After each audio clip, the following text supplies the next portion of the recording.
So I change it up. We put some rap on, for chapter 7. So I don't like that. The infamous Me Diaz in the Punchline Academy is currently playing. So right now, chapter 7. You're locked in here with me. A prison, Ely exclaimed, her voice echoing in the cavernous space. Indeed, we found ourselves in a dilapidated prison, its cells rusted and decaying, its corridors lined with barbed wire and decaying guard towers. The air was thick with the stench of stale sweat and fear, the silence punctured by the distant clang of metal and the ghostly whispers of forgotten inmates. This place is even creepier than the hospital, Ellie whispered, her hand instinctively reaching for mine. Stay close, I said, squeezing her hand reassuringly, and keep your eyes peeled. We navigated the labyrinth corridors, encountering a series of puzzles and challenges. One cell door was locked with a combination lock, the code hidden within a series of inmate records scattered throughout the prison. Another required us to decipher a cryptic message etched into the wall, its solutions leading to a hidden key.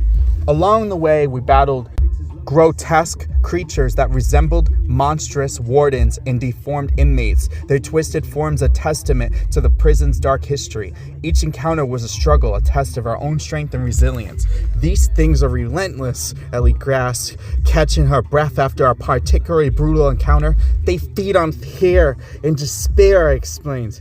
We can't let them win.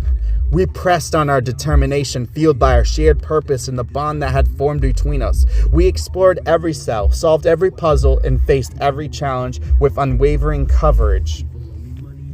Finally, we reached the lowest point of the prison, a vast, echoing cafeteria. The center of the room was dominated by a gasping chasm, a seemingly bottomless pit that radiated an era of despair, and there, standing at the edge of the abyss, was Pyramid Head.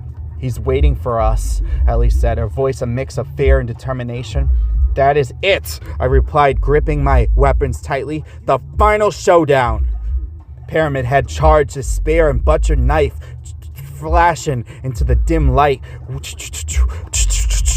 The sounds of because his spear was butchering towards us. We fought with everything we had, our motivations fluid and synchronized, our attacks fueled by our shared desperation. The battle raged, the air thick with the clash of metal and the stench of blood.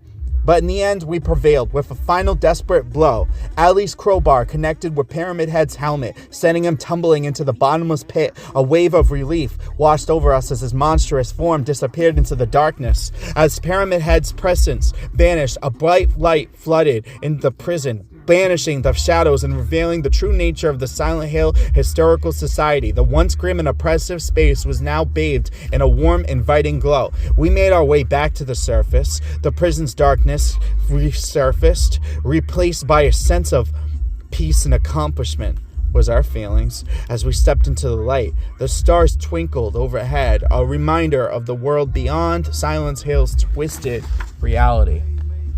One location remained, the Lakeview Hotel, the final challenge. Emerging from the depths of the Historical Society, we were greeted by the sight of Heather waiting patiently under the now clear night sky. A wave of relief washed over me, knowing that despite the horrors we faced, we weren't alone in this fight.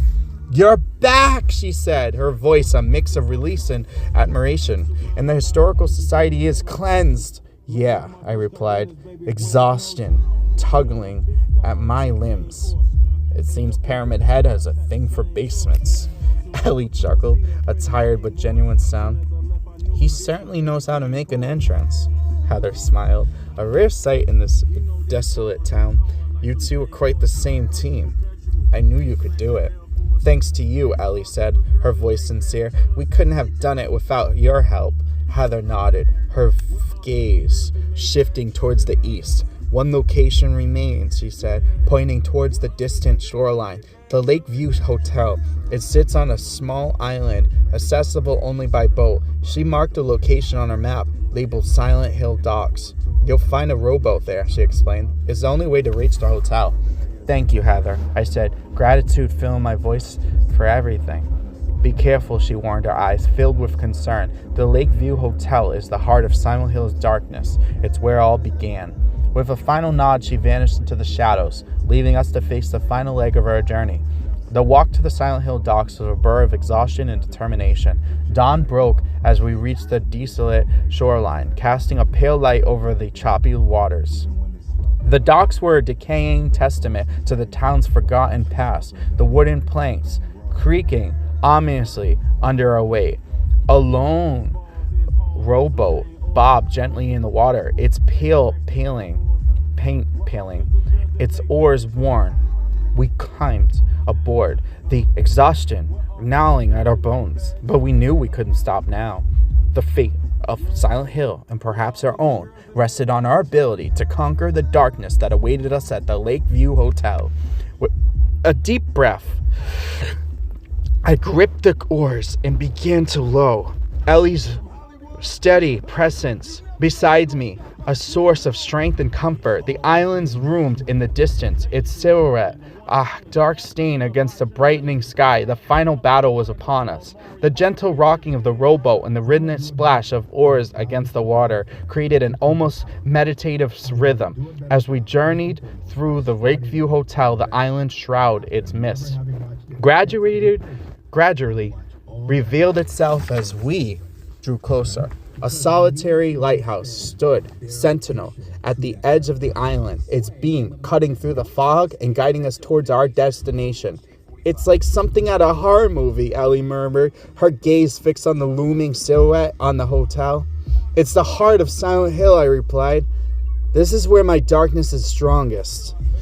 We followed the path of light, emanating from the lighthouse, our small boat cutting through the still water. 5 minutes later, with my arms arching from the exertion, we reached a rickety wooden dock. As we stepped onto the island, a sense of foreboding washed over us.